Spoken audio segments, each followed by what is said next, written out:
Mister Amitabh Bachchan वो patch use करते हैं, कपिल शर्मा पैच यूज करते हैं। हेयर ट्रांसप्लांट में रणबीर कपूर काफी फेमस है, सलमान खान। कितने घंटे लगे सहवाग की हेयर ट्रांसप्लांट? 5 घंटे। गुलशन ग्रोवर साहब तो एक्टर है जी। वहां पर क्या एक्सपीरियंस रहा, कैसा रहा आपका हेयर ट्रांसप्लांट का? मिस्टर ग्रोवर से मैंने ये पूछा कि आप क्यों कराना चाहते हो अब। जी। कुछ महीनों पहले दिखा था धोनी के यहाँ के बाल जो थे वो गायब नजर आ रहे थे, और फिर अभी उन्होंने रिसेंटली एक एड शूट किया जिसमें उनके बाल काफी सिल्की स्मूथ, काफी बड़े, और बहुत अरसे के बाद हमें वो पुराने धोनी वाले बाल दिख रहे थे जैसे एक जमाने में जिसकी मुशर्रफ साहब ने। ये पीआरपी है, ये हेयर ट्रांसप्लांट है, या वो कुछ जुगाड़ है जिसको आपने यूज किया है जिसकी वजह से वो परमानेंट शूट के लिए केवल दिख रहा है? क्या मैस्टरबेशन से बाल झड़ते हैं? मैस्टरबेशन को लेके खासतौर से न सिर्फ हेयर लॉस, बहुत सारी मिथ है। हेयर ट्रांसप्लांट क्या रिस्की है? Hair transplant is a safe procedure. ऐसे नाखून रगड़ने से बाल लौट आते हैं? वैसे नहीं, इतना आसान होता तो फिर तो जेफ बेजोस के भी बाल फूटे। हेयर ट्रांसप्लांट से लोगों की डेथ की खबरें आई हैं, क्योंकि मैंने भी अपने टाइम में सुनी है कि फलाना लड़का गया हेयर ट्रांसप्लांट कराने, डेथ हो गई। इसके पीछे रीजन क्या होता है? इंडिया में क्वालिटी कमी होना? इंडिया में ही से रिपोर्टेड है डेथ्स, और ये 3 या 4 डेथ्स रिपोर्टेड है। ये सारे हेयर ट्रांसप्लांट के ब्लैक मार्केट में, जहाँ पे डॉक्टर था ही नहीं, सैलून्स में हेयर ट्रांसप्लांट हो रहा है। हाथों में आप कंघी करते हैं, बाल टूट कर आ गए, जी। नहा रहे हैं या तकिए के नीचे बाल टूटे हुए पड़े हैं, वो सही टाइम है? बाल गायब हो जाए वो सही टाइम है? हेयर ट्रांसप्लांट करवाने का सबसे सही समय क्या है? कब आपको रियलाइज हो करवाना है? इससे बात हो रही थी। सरसों का तेल गांव में अक्सर लोग कहते हैं कि सरसों का तेल लगाइए तो बढ़िया घने बाल होते हैं, और कई बार लोग उदाहरण देते हैं कि गांव में देखिए लोगों के बाल कम झड़ते हैं, शहरों में ज्यादा झड़ते हैं। तो सरसों के तेल लगाने से बाल वाकई में बचते हैं या ये मिथ है? हेयर ट्रीटमेंट की मेडिसिन लेते हैं तो आपकी सेक्सुअल लाइफ पे फर्क पड़ता है, और लोग कतराते कि नहीं जाएंगे यार हम। महिलाओं में हेयर ट्रांसप्लांट का क्या सिस्टम है, कितने स्टेजेस हैं? सवाल ये कि हेयर ट्रांसप्लांट में पैसा कितना लगता है, और क्या पैमाना है उस पैसे लगवाने का? बाल के हिसाब से, डेंसिटी के हिसाब से, टकलेपन के हिसाब से है, और कितना खर्च एक आम आदमी अफोर्ड कर सकता है?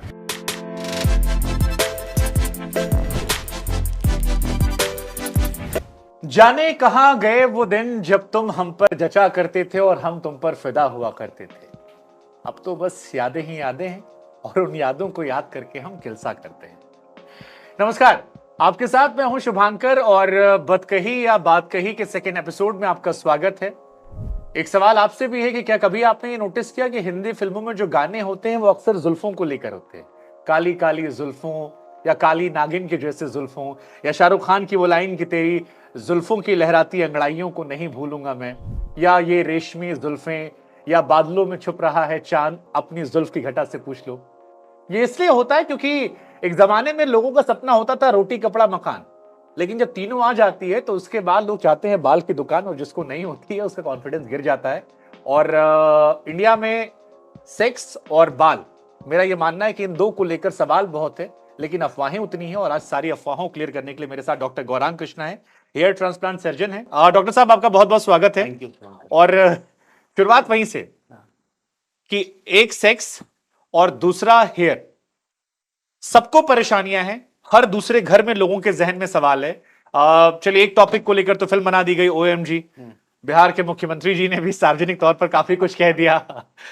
लेकिन हेयर को लेकर बहुत सारे मिसकंसेप्शन है, लोगों को डर लगता है, लोग बहुत सारी बातें करते हैं। तो पहला बेसिक क्वेश्चन तो यही है कि कितने ऑकवर्ड सवालों का सामना आप करते हैं as a hair surgeon, hair transplant surgeon? नहीं, ये बड़ा मतलब अच्छी बात बताई आपने, क्योंकि एज अ डॉक्टर हमें लगता है कि सारी चीजें क्लियर होनी चाहिए, सब तो है, बट अभी भी इतने ज्यादा मिसकॉन्सेप्शन है, और अटपटे, और जो मतलब पेशेंट्स के लिए अटपटे नहीं है, उनका जेन्युइन एक थॉट है ये।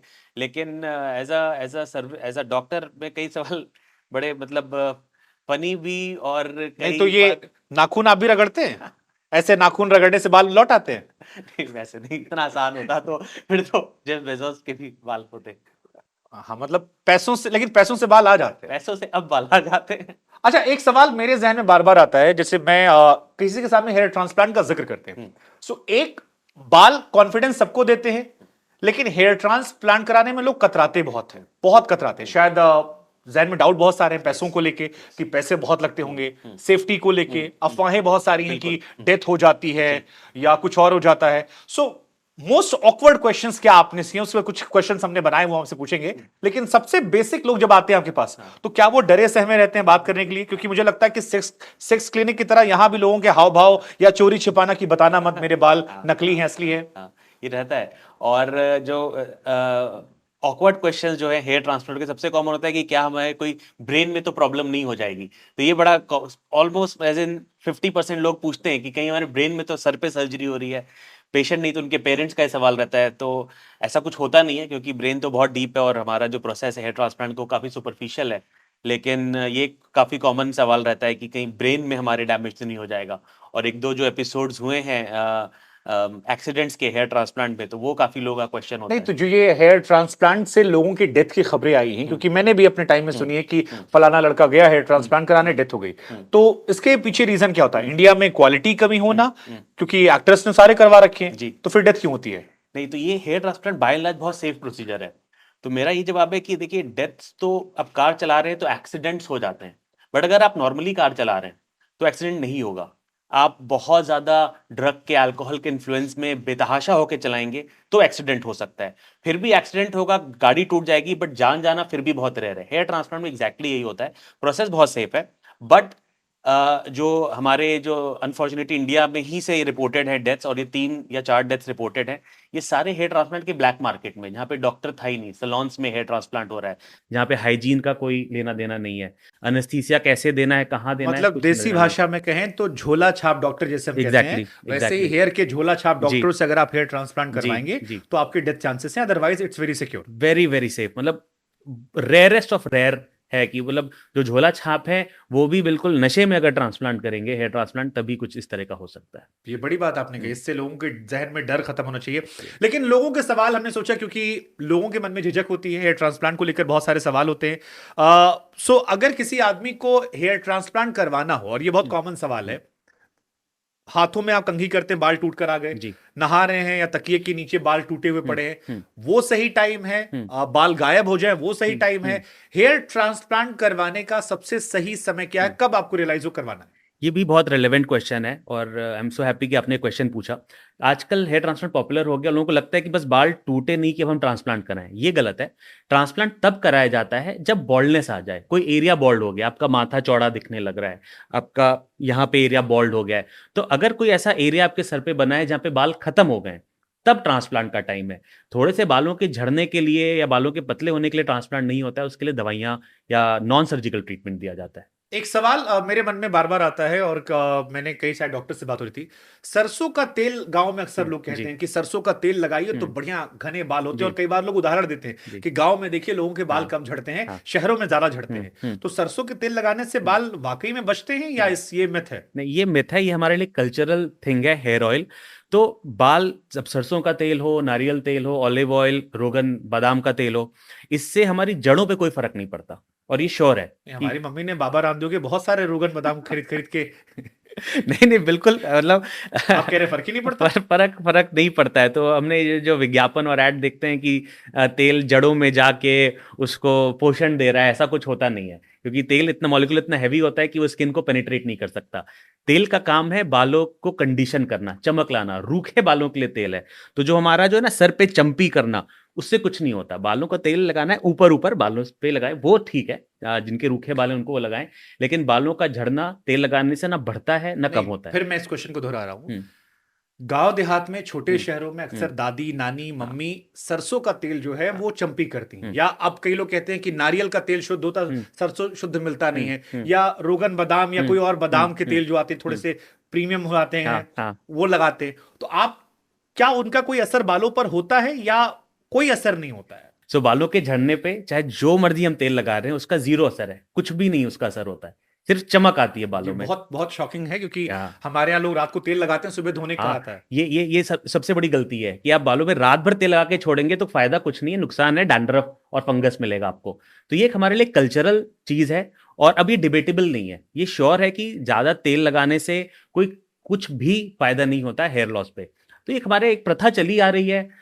अब दादियों ने, हमारी दादी, हमारी नानी में भी हमें खूब सारा तेल लगाया है, तो वो ठीक है। लेकिन अगर आप कोई सिर्फ तकिया गंदी होगी और कुछ नहीं सिर्फ होगा। तकिया गंदी होगी और फंगस आ सकता है अलग, ये भी नुकसान है उसका उल्टा। नुकसान है। पर जिनको डैंड्रफ इश्यूज हैं, फंगल इन्फेक्शंस हैं, तो वो लोग और तेल लगाते हैं, क्योंकि रूसी झड़ती है तो और तेल लगाते हैं कि हमारी रूसी ठीक होगी। उससे वो काउंटर प्रोडक्टिव होता है, क्योंकि उससे और फंगस बढ़ता है और आपकी डैंड्रफ की प्रॉब्लम बढ़ जाती है। तो तेल लगाने का सही तरीका ये है कि आप ऊपर ऊपर से लगाएं आधे घंटे के लिए, उसके बाद उसको धो लें, तो जो काम करना है तेल को बालों में चमक लाना, इतनी देर में हो जाता है काम। अच्छा, एक सवाल और, आपने डैंड्रफ का जिक्र किया। डैंड्रफ सर में कई बार हमने कहा पपड़ी जम जाती है जी। और वो बाल टूटने की बहुत बड़ी वजह जी, होती है, और जी। कई लोगों के साथ इतने इश्यूज होते हैं कि वो कोई भी शैम्पू ट्राई करते रहे हैं, 50 चीजें वो दादी नानी के नुस्खे लगाते हैं, वो एक बहुत सीरियस इशू होता है। वो कैसे हम दूर करें? तो ये इस प्रॉब्लम को कहते हैं सिबोरिक डर्माटाइटिस। तो ये अगेन एक काफ़ी कॉमन प्रॉब्लम है।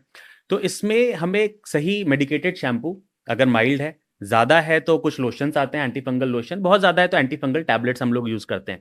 प्रॉब्लम ये है कि ये जड़ से ख़त्म नहीं हो सकती प्रॉब्लम, क्योंकि ये फंगस हवा में है।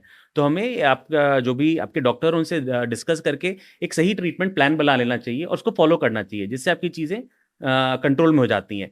इस केस में जो नुस्खे हैं, हमारे पुराने इंडियन नुस्खे हैं, जैसे दही लगा लेना, नींबू लगा लेना, ये सारी काम की चीज़ें हैं, क्योंकि इनके एंटी फंगल प्रॉपर्टीज होती हैं।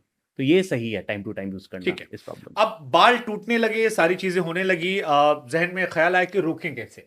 सो आपके पास मान लीजिए कोई एक लड़का आया जिसके बाल, जैसे मेरे बाल हैं, मेरे बाल अभी गायब नहीं हुए, मेरे बाल काफी हैं, लेकिन डेंसिटी कम हो गई, पतले होने लगे हैं। सो ये बाल हम कैसे बचाएं? क्योंकि फैमिली में भी हमारी एक ट्रेड है कि पिताजी के यहां तक गायब था, दादाजी के गायब था, सो हम ये मानकर बैठे कि 10 साल बाद शायद हमारा भी गायब होगा।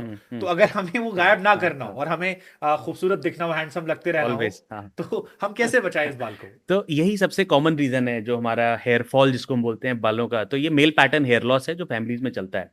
तो इसमें जो ये हो रहा है, ये जीन्स का और लाइफस्टाइल का, इन दोनों का एक कॉम्बिनेशन है। तो जीन्स का हम ज्यादा कुछ अब कर नहीं सकते, लेकिन हमारे पास कुछ दवाइयां हैं। तो मतलब फादर हम नहीं चुन सकते हैं। फादर हम नहीं चुन सकते, हमें चुना गया है। तो हाँ, तो जीन्स का जो चक्कर है वो थोड़ा सा चेंज करना मुश्किल है, तो इसलिए जो इसका ट्रीटमेंट है वो चलता रहता है।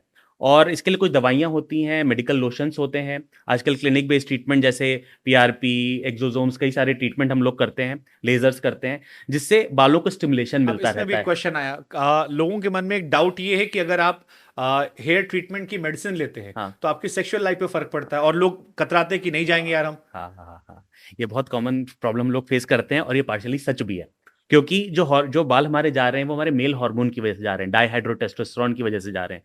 तो अगर हमें बालों को रोकना है तो हमें इसके लेवल को बॉडी में कम करना पड़ता है। उसके लिए हम लोग एक दवाई यूज़ करते हैं, तो उसमें 4 से 5% लोगों में आती है प्रॉब्लम। लेकिन अच्छी बात यह है कि दवाई बंद करते ही प्रॉब्लम 1 हफ्ते में ठीक भी हो जाती है। मतलब आप ये कह रहे हैं कि हेयर लॉस रोकने के लिए जो दवा खाते हैं उसको खाने से आप नपुंसक नहीं बन जाएंगे? नहीं बन जाएंगे। पर्टिकुलर दवाई का पीरियड है जो उस पर असर करेगा। हाँ। उसके बाद जब वो दवा बंद होगी, बाल ठीक हो जाएंगे, आपकी लाइफ नॉर्मल हो जाएगी। हाँ, अगर आपको प्रॉब्लम होती है तो आप इमीडिएटली बंद करेंगे। तो मेरा तो ये मानना है कि बाल रहे ना रहे, हमारा बॉडी फंक्शन सारे अच्छे चलते रहें। तो अब किस्मत की बात है कि आप 95% ना कि 5% या में ब्रेक ले लीजिए कि थोड़े टाइम हैंडसम दिखना है तो उसके लिए कुछ कुर्बानियां देनी पड़ती है। नहीं नहीं थोड़े नहीं, समय मेरे हिसाब से वो कुर्बानी नहीं देनी चाहिए। बाल बाल बाल हमें चाहिए। कैसे पता लगेगा? मान लीजिए कोई बैचलर लड़का है, हाँ।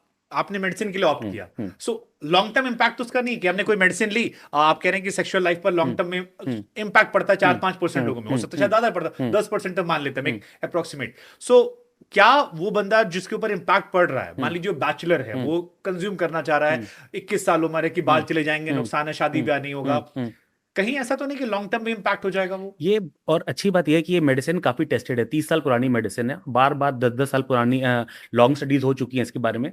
तो लॉन्ग रन में कोई साइड इफेक्ट नहीं है। फर्टिलिटी में, स्पर्म काउंट में, बच्चे होने में प्रॉब्लम नहीं है।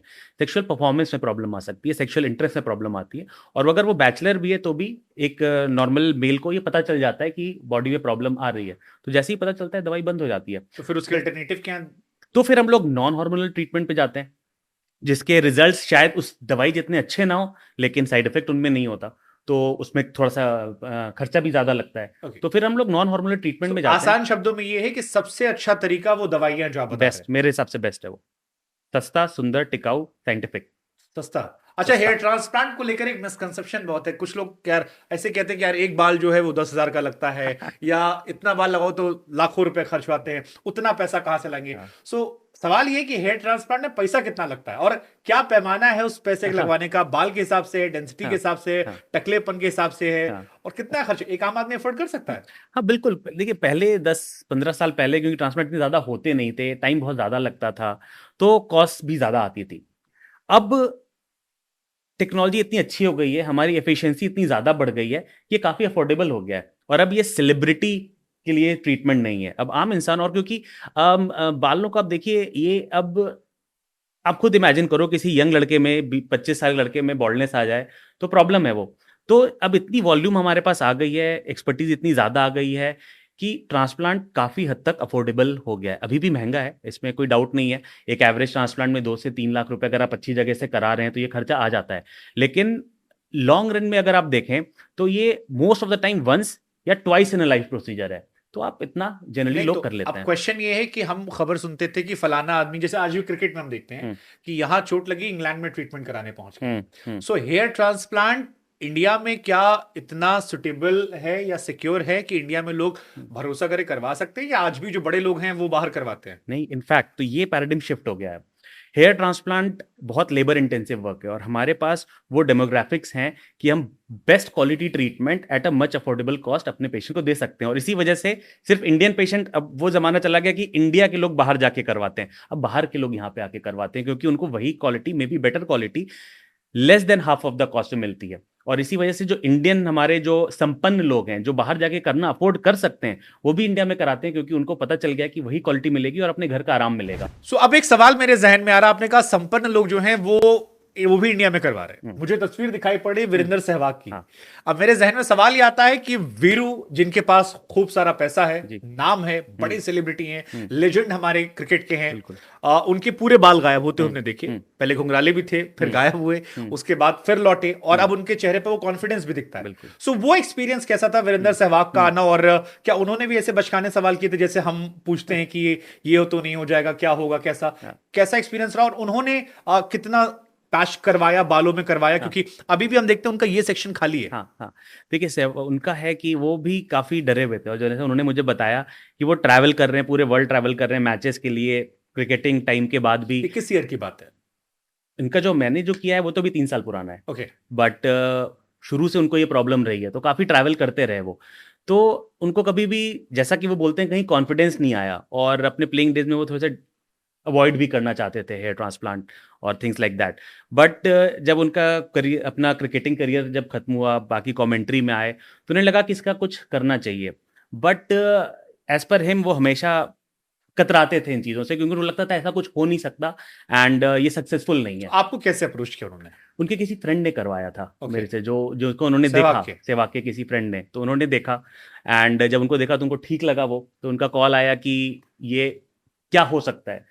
तो क्लिनिक ने को मुझे उन्होंने अपने घर बुलाया कि आप एक बार आके चेक कर लो मेरा। मैंने बोला आप आ जाओ यहाँ पे। बोले नहीं, मैं घर पे आके चेक कर लो। तो मैंने जाके देखा, मैंने बोला ठीक है, हो सकता है, प्रॉब्लम है, बड़ा एरिया है लेकिन हाफ तो हो जाएगा। तो बोलते ठीक है लेकिन आप सोच के करो। तो ये बात बड़ा इंटरेस्टिंग है। तो बोला कि आप सोच के करो, देख लो हो सकता है या नहीं हो सकता, क्योंकि मैं तो बताऊंगा दुनिया को, और अगर हो जाएगा तो आपके लिए बहुत अच्छी बात है और अगर नहीं होगा तो आपके लिए बहुत बुरी बात है। तो मैंने बोला नहीं हो जाएगा। बोले पक्का। तो उन्होंने उसके बाद भी 6-8 महीने काफी। अच्छा, उन्होंने ही आपसे कहा कि दुनिया को बताऊंगा कि आपके यहाँ करवाने आया था, नहीं कर पाए आप? नहीं कर पाए ये, इसीलिए आपने तो तस्वीर लगाई कि देखो मैंने देखो कर दिया, हो गया। तो बोले नहीं सक्सेसफुल है। बोले कि नहीं, मुझे बहुत जगह से बताया गया है कि ये हो नहीं सकता, ये बहुत डिफिकल्ट है, आपका बाल कॉन्डिसिव नहीं है। तो उन्होंने नहीं, हम लोग इस तरह के केसेस करते रहते हैं, इट्स नॉट दैट डिफिकल्ट। अच्छा, उनके बालों में यहाँ भी इश्यूज हैं, कम बाल है या क्या? कर्ली हेयर है, बहुत डिफिकल्ट होता है, जो एरिया जो करना है उसके हिसाब से बाल भी थोड़े से कम थे वीरू भाई के। तो इसकी वजह से चैलेंजेस तो थे, बट हम लोग अब इतने साल से एक्सपीरियंस है, अच्छा काम है, तो मैंने बोला कि कोई टेंशन नहीं है, आप करवाओ। तो बोले चलो मैं सोचता हूँ। एक दिन अचानक सुबह, आई थिंक जनवरी का, सर्दियों का टाइम था, अचानक सुबह फोन आया कि मैं गौरांग तुम्हें क्लिनिक में आ रहा हूँ। तो मैं बिजी था, मैंने बोला अरे कैसे? बोले नहीं बस आ रहा हूँ, अभी कर दो अभी, वरना फिर नहीं होगा। मैंने बोला नहीं कोई नहीं, आप आओ। उनका ट्रांसप्लांट हुआ और धीरे धीरे, शुरू में ट्रांसप्लांट का रिजल्ट आने में टाइम लगता है, 4-5 महीने लगते हैं। शुरू में डरे हुए थे, बट 4th में खुद ही उनका फोटो अपनी उन्होंने भेजी कि अब सही है। सो उन्होंने कहा कितना हेयर ट्रांसप्लांट? उन्होंने ये वाला यहाँ तक का एरिया किया है। Okay. पीछे थोड़ा सा भी पैच है। Okay. तो उसको वो मैनेज करते हैं। ओके, तो आपने दोबारा कहा नहीं क्या वो भी हाई टाइम आ गया, वो भी करवा लीजिए? मैं तो कहता रहता हूँ उनको, मैं तो कहता रहता हूँ। यहाँ पर एक बैट मुझे नजर आ रहा है, ये शायद वीरेंद्र सहवाग का दिया हुआ बैट है। जी, ये वीरू का दिया हुआ बैट है। इसमें उन्होंने, अच्छा ये साइन है, मैं दिखाना चाहूंगा, ये सहवाग ने यहाँ पर अपना ऑटोग्राफ साइन किया हुआ बैट जो है ये दिया है, बेस्ट विशेस, और ये उनका बैट है। So I think एक ग्रेट मेमोरी रही होगी ये। मतलब मैंने अपने एक फेसबुक पोस्ट में भी डाला था कि जब उनका प्रोसीजर यहाँ हो रहा था तो 3 इमोशंस रन कर रहे थे। एक तो डॉक्टर का, हम लोग हर पेशेंट तुम्हारे लिए स्पेशल होता है, बट वो वेरी वेरी स्पेशल पेशेंट थे। तो एक डॉक्टर का दूसरा एक सुपर फैन का, हम लोग तो बड़े हुए उनकी बैटिंग को देखते हुए, ऑस्ट्रेलिया में पहली जो बॉल पर चौका, पहली बॉल पे चौका, ऑस्ट्रेलिया के पिछले में सारे आउट हाँ, हो रहे हैं, सचिन आउट हो रहे हैं, गाने गाते गाते छक्के मारना, ये वो सब स्टोरी सुना रहे थे वो अनिल कुंबले अपने। का फर्स्ट 100 ना होने देना, सब पीवीएस लक्ष्मण को आउट करवा देना, बाकी प्लेयर्स को कोसना, सचिन का उनके मुंह में केले ठूस देना कि चुप बैठ। जैसे तेंदुलकर के, मतलब हम लोग जितने बड़े सहवाग के फैन है उतने बड़े सचिन के भी फैन है, तो उनकी भी कहानियां काफी सुना रहे थे। तो अच्छा हाँ, तो एक तो सुपर फैन का इमोशन चल रहा था, और इंडियन, मतलब एक इंडियन हमारे लिए एक वो हेरिटेज है, मतलब I mean of course he is a legend, no he's a doubt he is legend, अ धरोहर। लेजेंड। और तो वो था कि कहीं कुछ गलत ना हो जाए, सब कुछ अच्छा चले, जी, तो वो सब तीन इमोशंस रन कर रहे थे। बाकी तो कोई सब अच्छा कहानी रहा। नहीं सुनी आपने? मतलब तो बहुत काफी इंटरेस्टिंग लम्हा रहा होगा कि हाँ, जब मैं क्रिकेटर से मिला तो मैं बहुत सारी कहानियां सुनता था। हाँ। सहवाग ने कुछ सुना है अपने बारे में? मैंने उनसे पूछा था कि आपने ब्रेटली, मतलब मैं खुद एक पेस बॉलर हूँ, तो मैंने बोला अपने सारे पेस बॉलर आप को, खुद क्रिकेट के बहुत मैं शौकीन तो हैं। क्रिकेट का बहुत बड़ा शौकीन हूँ, न सिर्फ देखने का बल्कि खेलने का भी, तो अभी जी, भी चल रहा है वो। मैंने बोला सबसे डेंजरस पेस बॉलर कौन है, मुझे लगा था ब्रेटली, बोले शोएब शोएब अख्तर। अख्तर, हाँ। बोले शोएब अख्तर से ज़्यादा डेंजरस कोई नहीं है। उन्होंने शोएब अख्तर की और 2-3 कहानियां सुनाई कि किस तरह से बाउंसर और क्या उनके बीच में बातचीत चलती थी, और एक किस्सा जो उन्होंने मैंने बाप सुना है इन बाप लोग होता के है। सबके फेवरेट क्रिकेटर बेन स्टोक्स ही हैं। नाम उनका बहुत लेते हैं ये लोग। हाँ, बेन स्टोक्स दिल्ली वालों को वैसे ही प्यार है। दिल्ली वालों को बेन स्टोक्स से अलग अलग एक विराट कोहली पुराना के, प्यार है। तो हाँ, शोएब अख्तर की कहानी सुनाई, जो बाप बाप होता है, बेटा बेटा होता है। मैंने बोला ये बड़ा वैसा स्टेटमेंट था, आपको क्या? बोला नहीं नहीं, कोई टेंशन नहीं है, अब हमारे साथ भी ऐसी होता है। एक बड़ा इंटरेस्टिंग उन्होंने किस्सा सुनाया था कि जब पहला पहला मैच शायद पाकिस्तान के साथ था, या पहला या दूसरा मैच पाकिस्तान के साथ था, तो सारे प्लेयर्स ने कैसे अफरीदी और इंजमाम कैसे उनको स्लेज करते हुए आए थे, और वो बहुत जल्दी आउट भी हो गए थे। तो उन्होंने बोला कि पहले हम बड़े तुर्रम खां बनते थे अपने रणजी में, जब इंटरनेशनल गए तब पता चला कि ये लेवल ही अलग होता है, एंड देन फिर उसके बाद नहीं तो बट सहवाग मास्टर क्लास, मैंने कहीं पढ़ रहा था, मैं उनको सुन रहा था कि शोएब अख्तर की बॉल 150 55 60 आती थी, तो उन्होंने क्या किया, जो 22 यार्ड था उसको 17 18 कर दिया। हाँ, और वही है, कहा कि प्रैक्टिस में स्पीड छोटा तेज कर हो गई, दिया। सो बिल्कुल। उन्होंने शॉर्टकट निकाले। तो यहाँ तो लेकिन शॉर्टकट नहीं निकाला होगा मेरे यहाँ ख्याल पे से। कोई शॉर्टकट नहीं, तो प्रॉपर कितने घंटे लगे सहवाग की हेयर ट्रांसप्लांट? 5 घंटे। और कोई कंप्लेन उसके बाद, कोई शिकायत? नहीं, तो यही तो बात है। तो मुझे लगा भाई वीआईपी एटीट्यूड होगा थोड़ा सा, ये सारी होगा, लेजेंड है, तो बोले कुछ, मैंने बोला दर्द तो नहीं, कुछ नहीं। बोले अरे कुछ नहीं है, हम क्रिकेटर हैं, हम खिलाड़ी हैं, हमें कुछ नहीं होता, आप करो जो करना है। तो एक बार जो मैंने लेटा दिया, ना इधर ना उधर, मैंने बोला ये मॉडल पेशेंट है, तो बड़ा अच्छे से रहा, आराम से रहा। फिर आराम से हमने बिरयानी वगैरह खाई, और ओके, सुपर सुपर। तो अगर Virender Sehwag hair transplant confident होकर करवा सकते हैं, सेलिब्रिटी होकर विदेशों की जगह इंडिया को हाँ। प्रेफर कर सकते हैं, तो आई थिंक हर इंसान भरोसा हाँ कर बिल्कुल, सकता 100%। उनके लिए कोई कमी नहीं है, ना पैसे की कमी है, ना रसूख की कमी है, और ट्रैवल तो करते ही रहते हैं, दुबई और हर जगह ट्रैवल करते हैं। है। अच्छा, ट्रैवलिंग में इश्यूज होते हैं? जो लोग जैसे ट्रैवल करते हैं, कोई स्पोर्ट्स पर्सन है या मॉडल है या इन्फ्लुएंसर जिसे ट्रैवल करना, शोज करने, सो वहां पे हेयर ट्रांसप्लांट के इश्यूज होते हैं? हाँ, 3-4 दिन हमें अवॉइड करना होता है ये सारी चीज़ें। 3-4 दिन आप आराम से कंफर्टेबल एनवायरनमेंट में रहिए, ज़्यादा पसीना, गर्मी, धूल मिट्टी से अवॉइड करना है। उसके शुरू बाद फिर शुरू किया फर्स्ट 3-4 दिनों के लिए, उसके बाद वी आर गुड। अच्छा, एक सवाल मैंने और, क्योंकि बहुत कॉमन सवाल पूछ रहे हैं, कई लोगों में मिथ है कि जो बाल निकलते हैं उनकी केयर अलग से होती है, हाँ। या वो अलग से केयर होती है, या एक बार आपके बाल निकल आए, बड़े हो गए, हाँ। तो वो भी आपके नॉर्मल हेयर की तरह हो गए? उल्टा है, इसमें बिल्कुल केयर नहीं करनी है, क्योंकि सबसे आपकी बॉडी के सबसे स्ट्रांग हेयर है। ओके, तो शुरू के 10 दिन आपको केयर करनी है। एक बार ये उग गए तो ना कोई स्पेशल शैम्पू, ना कोई स्पेशल तेल, ना कुछ भी स्पेशल नहीं है। ये बहुत बड़ी बात आप कह रहे हो कि लोगों के मन में मिथ यही है कि उनका ट्रीटमेंट अलग होता है, हाँ। गर्मी में निकलोगे तो हाँ। अवॉइड करना है, हाँ। 24 घंटे एसी में रहना है, बहुत सारे मिथ हाँ, हैं। ये सब पहले 3 दिनों के लिए, उसके बाद लॉन्ग टर्म में जीरो, कुछ Okay. भी नहीं करना। ये बड़ी बात है, I mean that's very safe then. Very safe. Sehwag का जब मैंने ट्रांसप्लांट किया था, उसके 15 दिन के बाद वो रोड सेफ्टी सीरीज खेल रहे थे ओके, प्रॉपर, तो कोई प्रॉब्लम नहीं। कोई प्रॉब्लम। अच्छा, ये बाल, जैसे मान लीजिए आपने बाल हेयर ट्रांसप्लांट कर दिया, तो ये भी झड़ते हैं? हाँ, बाल तो दो, यहाँ पे ये बड़ा इंपॉर्टेंट क्वेश्चन है। तो जब कोई पूछता है कि क्या ये बाल झड़ते हैं, तो बाल झड़ना मतलब बाल टूटना, बाल ये टूट सकते हैं और फिर ग्रो, तो बट कि यार ये फिर से ग्रो हो जाएंगे। तो कॉमन लैंग्वेज में बाल झड़ना मतलब क्या वो एरिया फिर से बॉल्ड हो सकता है। हाँ। अगर अच्छे से किया गया तो वो बॉल्ड दोबारा कभी नहीं हो सकता। यहाँ ट्रांसप्लांट किया, ये एरिया बॉल्ड हो सकता है, Okay. बट ये एरिया बॉल्ड नहीं हो मतलब सकता। अगर मैं अपने यहाँ पर जो गायब वहां या यहाँ बाल लगवाता हूँ कहीं पर भी मैं, तो वो बाल जिंदगी टूटेगा लेकिन फिर उगाएगा, फिर से उगाएगा, वो जिंदगी भर रहेगा। जिंदगी भर। ये बाकी वाले भले गायब हो सकते भले हैं। गायब हो जाए, और ये प्रूवन ये है। इंटरेस्टिंग है काफी। हाँ, और ऐसे पेशेंट आते हैं कि भाई ट्रांसप्लांट कराया 10 साल के बाद, फिर एक नया एरिया बॉल्ड हुआ, एक सेकंड ट्रांसप्लांट भी बट करवा वो लिया। एरिया वैसे ही रहेगा। वैसे ही रहता है। तो मैं आपको कुछ फोटोज भी दिखाऊंगा जो आप दिखा सकते हो। वो बिल्कुल clear cut. I mean that's very good then, क्योंकि आधे लोगों में मिथ इसी बात का है कि आप हेयर ट्रांसप्लांट करवाते हैं या साल भर में चला जाएगा या उसी केयर अलग तरीके, तो ये सारी अफवाहें ये हैं। सारी अफवाहें हैं, ये बिल्कुल टोटली मतलब ऐसा कुछ होता नहीं है, लेकिन अच्छे से किया जाना चाहिए। हाँ, वो मतलब इसीलिए एक्चुअली इसीलिए इतना झोला पॉपुलर भी हो झोला गया। छाप डॉक्टर झोला छाप को अवॉइड करना चाहिए और क्वालिटी एंड सेफ्टी, बट इसीलिए पॉपुलर भी हो गया है ट्रांसप्लांट डिस्पाइट बीइंग सस्ता रोए बार बार, महंगा रोए एक बार। एग्जैक्टली, बस यही बात है। अच्छा ठीक है, आपके यहाँ और बहुत सारे सेलिब्रिटीज हम जी। गुलशन ग्रोवर साहब शायद आए जी, थे। जी। तो गुलशन ग्रोवर साहब तो एक्टर जी। है, वहां पर क्या एक्सपीरियंस रहा, कैसा रहा आपका हेयर ट्रांसप्लांट का? और मैं ये सवाल मेरे मन में भी है कि बिफोर हेयर ट्रांसप्लांट और आफ्टर हेयर ट्रांसप्लांट, चाहे वो गुलशन ग्रोवर हो या वीरेंद्र सहवाग हो, उनमें कितने चेंजेस आए एज अ ह्यूमन बीइंग की? उनका कॉन्फिडेंस लेवल कहां पहुंचा, पहले कहां था, या क्या रिएक्शन थे अपने आप को निहार कर? देखिए, तो मैं भी वैसे मिस्टर ग्रोवर से मैंने यही पूछा कि आप क्यों कराना चाहते हो? अब तो ठीक है, you are at a certain, हाँ आप 50 प्लस हाँ, होंगे वो। वो ये सुन के बड़ा, मैंने मेरे सर से पूछा था आपकी क्या एज है? बोला ये मत पूछ, एज क्या है ये नहीं पूछना। मैंने बोला नहीं सर, क्यों जरूरत है? बोला यार अपने अपने शौक के लिए है, एंड अभी जाता हूँ तो थोड़ा सा बहुत टाइम लगता है, बालों को सेट करना पड़ता है, प्रोडक्ट्स यूज करने पड़ते हैं, एंड नहीं अच्छा लगता है, तो जब मैं करवा सकता हूँ व्हेन आई एम फिट, तो व्हाई नॉट? मैंने बोला yes absolutely that is true. तो जब उन्होंने कराया, और अभी तो मैं सर के साथ, मिस्टर ग्रोवर के साथ काफी कनेक्टेड भी हूँ, तो टाइम टू टाइम वो मुझे मैसेज इसमें करते एक क्वेश्चन रहते भी हैं। है कि क्या कोई सर्टेन एज है जहां तक ये आप हेयर ट्रांसप्लांट करा सकते हैं? कोई सर्टेन एज नहीं है। जो ओल्डेस्ट जो मैंने किया है वो है 71 ईयर ओल्ड। एक ऑस्ट्रेलियन आए थे मेरे पास, तो मैंने उनसे पूछा था तो क्यों मतलब मैं अपनी शादी के पहले अपने पापा के बाल पूरे देख सकता हूँ? इंटरेस्टिंग है ये, क्योंकि कई कई लोग जैसे पहले ज्यादा लोग कराते हैं अपनी शादी के लिए ट्रांसप्लांट, हाँ। मतलब कई पेरेंट्स आते हैं कि मेरे बेटे की शादी है, उसके पहले मुझे बाल चाहिए। हाँ, तो आई मीन ही इज 55, तो उनके लिए कोई रिस्क नहीं है? कोई रिस्क नहीं है, आप फिट होने चाहिए। तो एंड फिटनेस का पैमाना क्या है? हमारे डायबिटीज अगर है वो कंट्रोल में होनी चाहिए, हमारा Okay. ब्लड प्रेशर कंट्रोल में होना चाहिए, थायराइड विद इन लिमिट होना चाहिए, Okay. कोई बहुत एक्टिव डिजीज आपको उस समय इन्फेक्शन नहीं होना चाहिए, यू आर Okay. फिट। तो हम लोग पूरे वो ब्लड टेस्ट वगैरह करवाते हैं, and if the patient is fit, तो 60 हो 70 हो कोई प्रॉब्लम नहीं है। Okay. तो वही 71 ऑस्ट्रेलियन का मैंने पूछा था, बड़ा इंटरेस्टिंग किस्सा है। तो मुझे लगा ओल्ड है ये, मैंने पूछा क्या एज है? बोले 55। मैंने बोला नहीं 55 तो नहीं लग रही है, क्या एज है? तो बोला चलो ठीक है, पासपोर्ट दिखाया, आई एम 71। तो मैं बोला आप क्यों कराना चाहती हो? ऑस्ट्रेलियन। बोला उससे आपको क्या है? मेरा शौक है, मेरा शौक है, मेरा पैसे दे रही हूँ मैं। पैसे बस मुझे कराना है। मैंने बोला fair enough, fair enough.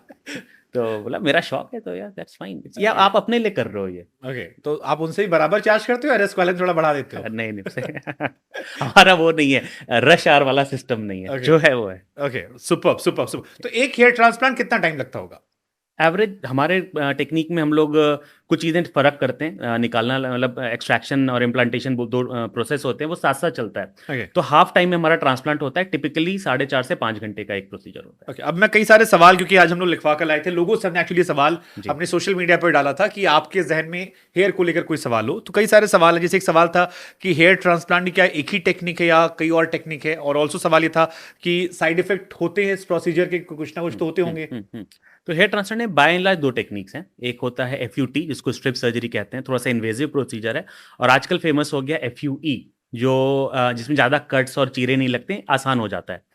Side effect मतलब लॉन्ग टर्म साइड इफेक्ट नहीं है, जो लोगों को जनरली लगता है कि ब्रेन में प्रॉब्लम हो जाएगी, या स्किन कैंसर हो जाएगा, या हमारी आंखों नर्व्स में कोई प्रॉब्लम हो जाएगी, या बहुत महीनों तक पेन होने वाला है, या 4 दिन के लिए ही लेकिन बहुत ज़्यादा पेन होने वाला है, ऐसा कुछ नहीं होता। लेकिन पहले वीक में आपको माइल्ड पेन हो सकता है, माइल्ड स्वेलिंग आ सकती है, जिसके लिए पेन किलर आप लेते हो, simple pain killer. Hair transplant क्या रिस्की है? Hair transplant is a safe procedure, 0 risk. क्या हेयर ट्रांसप्लांट परमानेंट सोल्यूशन है? हेयर ट्रांसप्लांट जिस एरिया में ट्रांसप्लांट किया गया है उस एरिया के लिए परमानेंट सोल्यूशन है। ठीक है, और आप पेशेंट को ये भरोसा कैसे दिलाएंगे? ये तो सारा जो इन्फॉर्मेशन है ये पब्लिक डोमेन में है ऑलरेडी, इस पे काफ़ी स्टडीज हो चुकी हैं। हेयर ट्रांसप्लांट कुछ नया 5 साल पुराना ट्रीटमेंट नहीं है, 1983 से हेयर ट्रांसप्लांट्स हो रहे हैं, लास्ट 10 ईयर में ज़्यादा पॉपुलर हो गए। और सबसे बड़ी चीज़ है साइंस। जब ये एरिया बॉल्ड नहीं होता, तो जहां पे ये बाल गए हैं वो एरिया भी दोबारा बॉल्ड नहीं होता। हेयर ट्रांसप्लांट के लिए ये बाल इस्तेमाल करते हैं आप? हाँ, ये पीछे वाले बाल, बॉडी क्योंकि के ये टकला बाल, नहीं होता। क्योंकि अच्छा, इसमें loss बहुत कॉमन सवाल है, हेयर ट्रांसप्लांट के लिए कौन कौन से बाल का इस्तेमाल करते हैं आप? बॉडी में कहाँ कहाँ से इस्तेमाल करते हैं? ये सवाल बहुत लोगों के मन में होता है। तो जो भी रूट्स परमानेंट जिसको हम बोलते हैं, सबसे कॉमन है सर के पीछे वाला एरिया, बियर्ड का एरिया, फेशियल बियर्ड का एरिया, और बॉडी हेयर, जिनमें बॉडी हेयर थिक है, ये सारे बाल हेयर ट्रांसप्लांट में यूज किए जाते हैं। नहीं, क्योंकि इंडिया में हमने देखा है ना, कई लोगों का सर छोड़ के बाकी सब जगह बाल होते हैं। ये भी इंटरेस्टिंग है, क्योंकि दोनों का रीजन सेम है, मेल हार्मोन सेंसिटिविटी। यहाँ के बाल जाएंगे और यहाँ के बाल बढ़ते जाएंगे। यहाँ दाढ़ी घनी है, हाँ। पीठ पे, हाथों हाथ पे, में, हर जगह कान बाल पे, है। नाक पे, सब भरे पड़े। सो वो सारे भी बाल इस्तेमाल हो सकते हैं। हाँ, मतलब जिनमें लेंथ आए, जिसमें जिन बालों में लंबाई आए, वो बाल इस्तेमाल कर ओके, सकते हैं। सुपर, ठीक है। अब एक सवाल है पीआरपी को लेकर। हेयर ट्रांसप्लांट तो लास्ट सोल्यूशन हो गया कि आप का सर का एक हिस्सा टकला हो गया, अब वहां पर बिल्कुल वो सफा मैदान है, अब वहां पर हम हेयर ट्रांसप्लांट करवा लेते हैं अपने बॉडी के बालों से। उसके पहले एक टर्म बहुत एक्टिव सुनाई पड़ता है, पीआरपी। जी। लोग कहते हैं कि बहुत इफेक्टिव है पीआरपी। जी। पीआरपी क्या होता है, क्यों इतना इफेक्टिव है, और क्यों आप लोग कहते हैं कि तेल लगाने की जगह या अंडा या बाकी जितने भी आप दादी नानी के नुस्खे हैं उनसे ज्यादा पीआरपी करवाइए, जो सेफ भी है और ज्यादा इंपैक्टफुल भी है। तो पीआरपी है प्लेटलेट रिच प्लाज्मा, जिसमें आपके पेशेंट के खुद के ब्लड के ग्रोथ फैक्टर हम लोग निकालते हैं। एक प्रोसेस होता है हमारा, उससे हम उसके ग्रोथ फैक्टर निकालते हैं। शीशी से खून निकाल लिया आपने? हाँ, खून निकाला, उसको एक मशीन में चलाते हैं, एक पर्टिकुलर प्रोटोकॉल है, फिर उसमें से हमें ग्रोथ फैक्टर मिलते हैं, और इन ग्रोथ फैक्टर्स को सर पे जहाँ पे बाल पतले हो रहे हैं वहाँ पे इंजेक्ट कर दिया जाता है। इनका काम होता है जो आपके बालों के आसपास जो स्टेम सेल्स हैं उसको बेटर करते हैं। तो PRP is a part of non surgical medical hair loss treatment, जिसमें हम दवाइयाँ, लोशन और पीआरपी यूज करते हैं। और अगेन पीआरपी भी काफी पुराना, 10 साल से तो काफी यूज हो रहा है। पीआरपी का फायदा क्या है? पीआरपी से बालों में थिकनेस आती है, थोड़ी सी हेयर फॉल कम होता है, और हेयर थिनिंग जो हो रही है वो हमारी रुकती है। लेकिन पीआरपी, यही एक बताना चाहूंगा, पीआरपी मेन ट्रीटमेंट नहीं है। इसमें जो दवाई हम डिस्कस कर रहे थे वो मेन ट्रीटमेंट है। पीआरपी एक एड ऑन है, जो कि एक बहुत अच्छा एड ऑन है। लेकिन पीआरपी से बाल उगते नहीं है, पीआरपी हाँ। से बाल आपके जो हाँ। है ऑलरेडी हाँ। वो मजबूत होते हैं, टूटना कम होता है, हाँ। झड़ना कम होता है। हाँ, एग्जैक्टली। तो बाल उगनी, बाल इनफैक्ट बाल उगने का इस समय कोई तरीका नहीं है।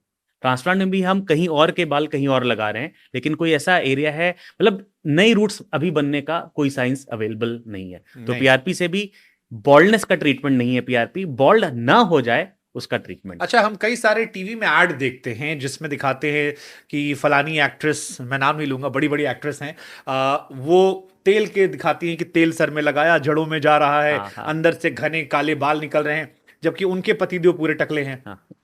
ऐसे बहुत सारे एक्ट्रेस हमने देखे हैं, बहुत सारे लोग देखे हैं जिनके खुद की फैमिलीज में लोग बॉल्ड हैं और वो करते हैं। सो क्या तेल से या कोई दादी नानी के नुस्खे से कुछ अंदर जाता है, या सिर्फ वो टीवी तक का खेल है जो चमक में दिखाई पड़ता है? नहीं, वो जो ग्राफिक है वो टीवी का खेल है कि वो बालों में जाके ऐसे पोषण बन रहा है। तो नॉर्मल जो हम तेल इस्तेमाल करते हैं इससे कुछ नहीं होता। लेकिन हाँ, कुछ ऐसे आयुर्वेदिक ऑयल हैं जिसमें अनियन है, जिसमें मेथी है, जो बेसिकली हम उनको बोलते हैं इरिटेंट, जिसे लगा के हल्की सी इचिंग पैदा हो तो उससे ब्लड फ्लो बढ़ता है, जिससे थोड़ा सा बालों में इंप्रूवमेंट मिल सकता है।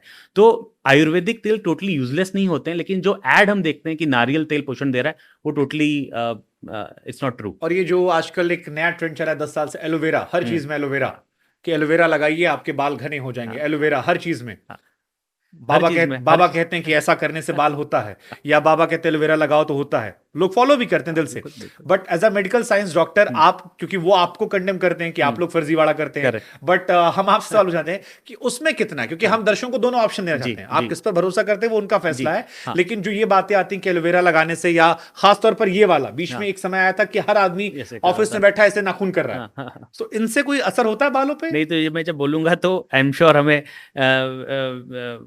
बहुत लोगों को अच्छा नहीं, I be ruffling a few feathers, अच्छा नहीं लगा लोगों को। लेकिन देखिए, यहाँ पे कोई नर्व है ही नहीं। सच जरूरी है, सच जरूरी है कि यहाँ पे नाखून में कोई नर्व्स नहीं है, कोई कनेक्शन ही नहीं है, तो उससे कुछ भी नहीं होना, ना कहीं ब्लड फ्लो बढ़ना है, ना नाखून में कोई नस है ही नहीं जिसकी जड़ें कहीं और जा रही हो। तो ये तो बिल्कुल यूजलेस है। और एलोवेरा का अपना काम है, दिल को खुश करने दिल को खुश करना है, गालिब अच्छा का ख्याल है, अच्छा है, टाइम पास करिए, अच्छा है, ऐसे मजा आएगा। लेकिन ऐसे बालों पे एक्चुअली किसी भी चीज में कोई फर्क नहीं पड़ने वाला। बट आपने देखा ये बहुत लोग करते ही जेन्युइनली, पूरे पूरे दिन करते रहते हैं कि बाल निकल आएंगे इससे। बैठे हैं, मेट्रो में जा रहे हैं लोग, कर रहे हैं इसको, पॉपुलर है, ये पॉपुलर है, तो करने में कोई नुकसान नहीं है, आप करें। इसका क्या 1% भी लॉजिक नहीं है? कोई लॉजिक ही नहीं है ना, नेल है, नेल पे कोई नस ही नहीं है। कई लोग बोलते हैं ना, ये रिंग की नसें यहाँ जाके ऐसे जाती है, ये नेल है, डेड टिश्यू है, केराटिन है, इसमें लाइव टिश्यू नहीं है, तभी तो आप नेल काट लेते हो, आपको कुछ फील तो नहीं फिर होता। क्या वजह है जो ऐसी अफवाहें फैला दी गई? आई मीन दैट्स ह्यूज। लोगों को मैंने सालों साल ये करते देखा है। करते ही लोग करते हैं, लेकिन इसका एक्चुअली कुछ भी नहीं है, ना देखा जाता है और ना साइंटिफिक इसका कोई रीजन है। एलोवेरा एंटी इन्फ्लेमेटरी है, तो आपके बालों में इचिंग है, सर पे डैंड्रफ है, तो आप एलोवेरा लगा सकते हैं, ठीक ठाक होता है। नहीं, एलोवेरा भी कौन सा इंपैक्टफुल? वो जो पेड़ से सीधे काट के हम लगाते हैं, या जो वो पाउच में आता है वो भी उतना इंपैक्टफुल होता है? नहीं, प्योर लगाया तो उससे अच्छा कुछ नहीं है, अनलेस आपको उससे एलर्जी हो रही हो। लेकिन अच्छा प्रोडक्ट आप यूज कर रहे हैं तो वो भी ठीक है। लेकिन एलोवेरा या कुछ भी या कुछ हमारा भी कोई एलोपैथिक ट्रीटमेंट भी मैजिक कुछ भी नहीं करता है। जो प्रॉब्लम यही है कि हम लोग कई सारे ट्रीटमेंट को एज अ मैजिक प्रमोट कर देते हैं, वो गलत है, मैजिक नहीं है। आसान शब्दों में, अगर एक लड़का कोई आपको देख रहा है जिसके बाल टूटने शुरू हुए हैं, अभी नया नया बाल टूटना शुरू हुआ है, वो अपने बालों कैसे बचाए? देखिए, जैसे मैंने बताया था कि जीन्स और लाइफस्टाइल का रोल है, तो लाइफस्टाइल तो आपके हाथ में है। हम अपना फादर नहीं चुन सकते, लेकिन हम कैसे हैं वो तो हम जरूर चुन सकते हैं। हाँ। तो लाइफस्टाइल हमारे हाथ में है। तो हमारा डाइट बहुत इंपॉर्टेंट है, आयरन रिच डाइट, बालों के हिसाब से बता रहा हूं मैं। आयरन रिच डाइट हो, प्रॉपर उसके अंदर प्रोटीन हो, ओमेगा 3 ओमेगा 6, मतलब आप हरी पत्तेदार चीजें खाइए। ये तो मेरे जैसे लोग जो पनीर पे या छोले पे या चाप पे टिकते हैं उनका उनका ठीक है, परी मिल रहा है। जैसे मैं भी वेजिटेरियन हूँ, मैं नहीं खा पाता नॉन वेज, लेकिन जो अंडा खा सकते हैं वो अंडा खाएं, जो अंडा नहीं खा सकते हैं वो हर तरह के छोले, राजमा, दाल, हफ्ते में 1-2 दिन सोया, पनीर, ये सारी चीज़ें लें। हरी पत्तेदार सब्जियां बहुत इंपॉर्टेंट हैं, क्योंकि वेजिटेरियन डाइट में कई बार हम सिर्फ आलू और रोटी पे रहते हैं, तो ये इतना न्यूट्रिशियस नहीं है। तो हरी पत्तेदार सब्जियां बहुत इंपॉर्टेंट है। ओमेगा 3 ओमेगा 6, जो फिश खा रहे हैं बहुत ही बढ़िया, जो फिश नहीं खा पा रहे हैं हर तरह के seeds, pumpkin seeds, chia seeds, अखरोट, ये सारी चीज़ें लें जिससे ओमेगा 3 ओमेगा 6 मिले। विटामिन ए, जो भी येलो चीज़ें हैं, गाजर, पपीता, येलो बेल पेपर्स, तो ये सारी चीज़ें लें जिससे उनको विटामिन ए मिले। तो डाइट बहुत इंपॉर्टेंट है। सारे शैम्पू वाले ऐड करते हैं कि हमारा शैम्पू जो है, आजकल तो बड़े बड़े एक्टर्स भी तड़क तड़क करते रहते हैं, वहां पे काफी सारे एड्स आते हैं, हाँ। उनके गायब रहते हैं। बट डैंड्रफ एक बहुत कॉमन समस्या है, और विंटर्स में खासतौर पर बहुत ज्यादा इश्यूज होते हैं। तो डैंड्रफ क्यों होता है और डैंड्रफ को कैसे हम दूर कर सकते हैं? क्योंकि कई बार आप सारे शैम्पू लगाते हो, उसके बाद भी काम नहीं करता, और डिसाइड कैसे करें कौन सा शैम्पू लें? क्योंकि हर आदमी कह रहा है यार हमारा वाला सबसे बढ़िया है, हाँ। बड़ा ब्रांड फलाने का एड वो एक्टर कर रहा है, उसका वो एक्टर कर रहा है, डिसाइड कैसे करें? देखिए, शैम्पू सारे सेम होते हैं, अगर आप सबके इंग्रेडिएंट देखेंगे सब में वही इंग्रेडिएंट है। तो ऐसा जो नॉर्मल आप ऐड देखते हैं, एंटी हेयर लॉस शैम्पू या वॉल्यूमाइजिंग शैम्पू या कलर बचाने के लिए ये पर्टिकुलर शैम्पू, लड़कों के लिए ये शैम्पू, लड़कियों के लिए अलग शैम्पू, ऐसा कुछ होता नहीं है। शैम्पू शैम्पू है, साबुन है, क्वालिटी ऑफ प्रोडक्ट वेरी करता है। लिफाफा चेंज करके बेच रहे हैं। लिफाफा मतलब ये तो एडवर्टाइजिंग है। अब टूथपेस्ट हम कोई सा भी यूज करें, जो हमें अच्छा लगता है हम वो यूज करेंगे, लेकिन बाय एंड लार्ज सब कुछ सिमिलर होता है। आसान शब्दों में कान यही है, हाँ। चाहे इधर से घुमा के पकड़े, इधर से पकड़े, बात बराबर। जो आपको अच्छा लगता है, जो आपके प्राइस ब्रैकेट में आपको सही लगता है, जो फील गुड जो उसमें आपको मिला, आप उसको यूज करें। Then there are medicated shampoo जिसके अंदर दवाई है, तो वो डैंड्रफ के लिए अलग है, वो स्कैल्प सोराइसिस के लिए अलग है, जो आपको एक डॉक्टर बता सकता है।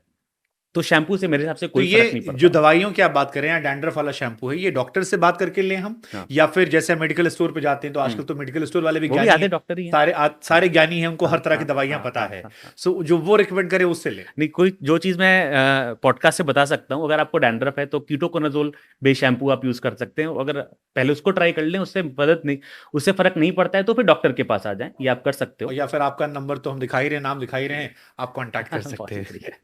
अच्छा, तेल को लेकर भी यही सवाल मेरे मन में कि तेल का क्या असर होता है? कौन सा तेल तो आपने हालांकि कह दिया कि तेल केवल शाइनिंग के लिए। शाइन के लिए, जो भी अगेन उसमें जो आपको अच्छा लगता है। मेरा पर्सनल फेवरेट होता है कोकोनट ऑयल।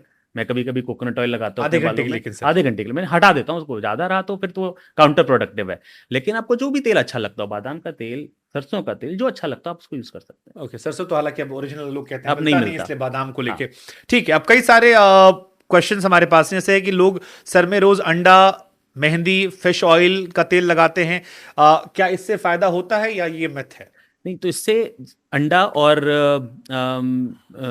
किसी भी तरह के ऑयल से अच्छी चिकनाई आ जाती है बालों में। जो स्किन की भी जो ड्राइनेस है वो चली जाती है, तो यूजलेस नहीं है, लेकिन हेयर फॉल, हेयर लॉस के लिए यूजलेस है। ओके, एक सवाल है कि कई लोगों की लाइफस्टाइल बड़ी अच्छी होती है, हम्म। मेंटेन्ड होते हैं, वर्कआउट करते हैं, टाइम से उठते हैं, टाइम से सोते हैं, अच्छी है डाइट लेते हैं, लेकिन फिर भी सर टकला है। हाँ, यही तो जीन्स है, क्योंकि अपने अपना फादर सही नहीं चुना। तो जेनेटिक 80% रोल जीन्स का है। मम्मी से शिकायत करनी चाहिए फिर, या आपकी मम्मी से ही वजह शायद हो। हाँ, You never know. कहीं से भी हो सकता है। तो वो मतलब वो आप कुछ नहीं कर सकते अब उसमें। बट तो इसलिए अगर आप में बॉल्डिंग जीन है और बाकी सब कुछ भी सही है, फिर भी धीरे धीरे प्रॉब्लम आएगी। लेकिन अगर लाइफस्टाइल अच्छा है तो प्रॉब्लम देर से आएगी। ओके, मतलब उसमें आपकी जीन्स का इश्यू लाइफस्टाइल अच्छी से थोड़ा लंबा खिंच जाएगा। बस। अच्छा, दोनों में ज्यादा इंपॉर्टेंट क्या, लाइफस्टाइल या जीन? Jeans any day. जैसे कि सब कुछ अच्छा है लेकिन फिर भी बॉल्डनेस आ रही है, क्योंकि 80% रोल जेनेटिक्स का है। और कई लोगों के बुढ़ापे तक यहाँ तक बाल भरे और पड़े कई होते लोग हैं चाहे जितनी मर्जी सिगरेट पी लो, बाल बढ़िया है। हाँ, उन्होंने फादर अच्छा चुना था। गर्मियों में ड्राई स्कैल्प का सोल्यूशन क्या है? तो ड्राई स्कैल्प अगर है तो एक स्किन टेंडेंसी है, ड्राइनेस है, तो आप जो शैम्पू यूज़ करें वो माइल्ड शैम्पू यूज़ करें, जिसमें आज हम लोग उसको बोलते हैं नॉन सोपी शैम्पूज, और वही 30 मिनट्स के लिए ऑयलिंग कर लें, जिससे आपकी ड्राइनेस में आपको मदद मिल जाएगी। ओके। एक तस्वीर अभी बहुत वायरल हो रही थी महेंद्र सिंह धोनी की, हमने देखा जी। कुछ महीनों पहले दिखा तो धोनी के यहाँ के बाल जो थे वो गायब नजर आ रहे थे, और फिर अभी उन्होंने रिसेंटली एक एड शूट किया जिसमें उनके बाल काफी सिल्की स्मूथ, काफी बड़े, और बहुत अरसे के बाद हमें वो पुराने धोनी वाले लंबे बाल वाले, दिख रहे हाँ, थे, जैसे एक हाँ, जमाने में हाँ। जिसकी मुशर्रफ साहब ने तारीफ की हाँ, थी हाँ, कि हाँ। तुम अपने बाल मत कटवाना। सो ये पीआरपी है, ये हेयर ट्रांसप्लांट है, या वो कुछ जुगाड़ है जिसको आपने यूज किया है, जिसकी वजह से वो परमानेंट शूट के लिए केवल दिख रहा है? देखिए, जो मेरा कैसे ट्रांसप्लांट का तो रिजल्ट आने में साल भर लगता है, तो वो नहीं है, लेकिन ये भी बहुत रिलेवेंट है, क्योंकि जैसे मेकअप के लिए अब ये सारे हमारे एक्ट्रेस काफ़ी कुछ अब सामने आ चुकी हैं कि जो कैमरे पे दिख रहा है वो कई बार रियल नहीं है, तो उसको आप अपना आइडियल मत बनाइए। तो बालों में भी वही कहानी है कि बालों के लिए भी बहुत सारा मेकअप अवेलेबल है, जो आप ज़रा सा भी यूज़ कर लोगे तो आपके बाल बहुत अच्छे दिखने लगेंगे, लेकिन शैम्पू करते ही एक वो वो निकल कुछ जाता पाउडर है। जैसे डालते पाउडर आता है, उसको हेयर फाइबर्स कहते हैं। Okay. तो वो पाउडर आता है, वो आप स्प्रिंकल करके कर लो तो आपकी सारी बॉल्डनेस छिप जाती है, और बाल घने घने लगने लगते हैं बाल और घने ढक घने जाता लगते है। हैं, सब कुछ सो ढक क्या जाता है। धोनी ने वही शायद हो फोटोशूट सकता पे है, मोस्ट प्रॉब्ली, प्रॉब्ली क्योंकि आप कह रहे हैं कि ट्रांसप्लांट 3 महीने में तो नहीं दिखता, नहीं आता, टाइम लगता है उसके अंदर, और Okay. बालों को लंबा होने में और टाइम लगता है। और उनके तो बाल काफी लंबे दिख रहे थे, बहुत ही अच्छे। और पीआरपी से नए बाल आते नहीं। नहीं। ओके, सो जो कैमरे पे दिखता है वो नहीं है। धोनी के फैंस के लिए आप ऑफेंड मत होइएगा, सिर्फ हम आपको एक फैक्ट चेक रियलिटी बता रहे थे। ठंडे पानी से बाल धो या गर्म पानी से, ये बहुत होता है खासतौर पर ठंड में जब आप कुरकुरा रहे हो। और मेरे मन में ये भी सवाल आता है कि यार चलो ठंडा पानी, हमारे यहाँ कहते हैं कि लोग ठंडे पानी से बाल दो, गर्म से मत दो, बट जो ठंडी जगहों पर रहते होंगे वो तो गर्म पानी नहाते होंगे, उनका रोज का होगा, सो उनके बाल कैसे बचते होंगे? क्या इसके पीछे का लॉजिक है? तो ये फैक्ट ये है कि ठंडे पानी से ही धोना चाहिए, क्योंकि गर्म पानी से जो हमारे नेचुरल ऑयल्स हैं वो निकल जाते हैं, बालों में ड्राइनेस आती है, डैंड्रफ बढ़ सकता है। लेकिन फिर हमें प्रैक्टिकलिटी भी देखना है कि अब बालों के थोड़ी सी ड्राइनेस के लिए अब जान थोड़ी दे देंगे। तो ठीक है, तो जो सबसे कम गर्म हो, जिसको हम गुनगुना या ल्यूकवार्म वाटर बोलते हैं, उससे अपना हेड वॉश करिए। ओके, और कितने दिनों पे हमें शैम्पू करना चाहिए? एज नीडेड, तो एटलीस्ट 2 हफ्ते में 2 बार तो जरूर करना चाहिए। जैसे मैं इंडोर पर्सन हूं, तो मैं हफ्ते में 3 बार फिर भी करता हूं, क्योंकि बालों में ऑयल आ जाता है। लेकिन जो बहुत फिजिकली एक्टिव हैं, जिम कर रहे हैं, जिनका स्कैल्प बहुत ऑयली है, पसीना बहुत आ रहा है, तो हर दिन भी शैम्पू कर सकता है। तो ये भी एक बहुत बड़ी मिथ है कि ज्यादा शैम्पू करने से बाल चले, तो ज्यादा शैम्पू करना नाम की कोई चीज नहीं होती। अगर आप अच्छा प्रोडक्ट यूज कर रहे हैं तो आप दिन में डेली भी करें, कोई प्रॉब्लम तो नहीं फिर है। ये डिसाइड कैसे होगा प्रोडक्ट अच्छा कौन सा है? तो स्टार को देख के, नहीं, ब्रांड देख के? नहीं, वो खुद ट्राई करके जज करना होगा। आपको अगर मैं कुछ रिकमेंड एक जनरल बात करो, अगर जनरल करना हो एक अफोर्डेबल, एक मिडिल क्लास फैमिली के लिए, सो उसमें हम क्या देखें, किस तरह का शैम्पू हम देखें? हाँ, तो देखिए, आजकल हम लोग रिकमेंड करते हैं नॉन सोपी क्लेंजर्स, जिसमें सल्फेट फ्री जिसको बोलते हैं, तो सल्फेट और सोडियम केमिकल्स कम होते हैं। और एक चीज आप पीएच देख सकते हो, जो नॉर्मल जो साबुन होते हैं, चाहे वो शैम्पू हो, वो एल्कलाइन होता है, जबकि हमारी बॉडी, हमारा हेयर एसिडिक है। तो पीएच 5.5 आप देखिए। और एक और चीज देखना चाहते हैं, पैराबेन फ्री, प्रिजर्वेटिव फ्री, तो इसी को माइल्ड शैम्पू कहा जाता है, sulphate and paraben free and pH of 5.5। Okay, एक सवाल और है कि बाल झड़ने की स्टेज कितनी है? मतलब जैसे कैसे पता लगे कौन सी स्टेज हमारी है? क्या इनकी भी स्टेज होती है? हाँ, तो इसमें जनरली 1 2 3 4 5 6 स्टेज माने जाते हैं। आप उसको 2 फिंगर गया तो स्टेज 1, 4 तो स्टेज 2, और धीरे धीरे ऐसे ही बढ़ता है। तो अगर किसी की फुल बॉल्डनेस है तो हम उसको ग्रेड 6 बोलते हैं, अर्ली थोड़ा सा रिसेशन हो रहा है तो हम उसको ग्रेड 1 बोलते हैं। तो ग्रेड 1 to 6 मेल पैटर्न, जो लड़कों का गंजापन है, और देन लड़कियों में भी हेयर थिनिंग, हेयर फॉल और वॉल्यूम लॉस होता है, तो उसमें माइल्ड, मॉडरेट, सीवियर, तो वो देख के हम बताते हैं कि भाई आपको आपकी स्किन कितनी दिख रही है, आपकी मांग कितनी खुल गई है, उसके हिसाब से ग्रेडिंग होती है। बाल पकते क्यों हैं? जैसे मेरे बाल अभी इस बीच में मैंने देखा कि सडनली बहुत सारे वाइट होने लगे। सो स्ट्रेस वजह होती है, आपकी साइकिल, स्लीप साइकिल मैटर करती है, आपका खान पान मैटर करता है, या एज फैक्टर है, या पिताजी मैटर करते हैं?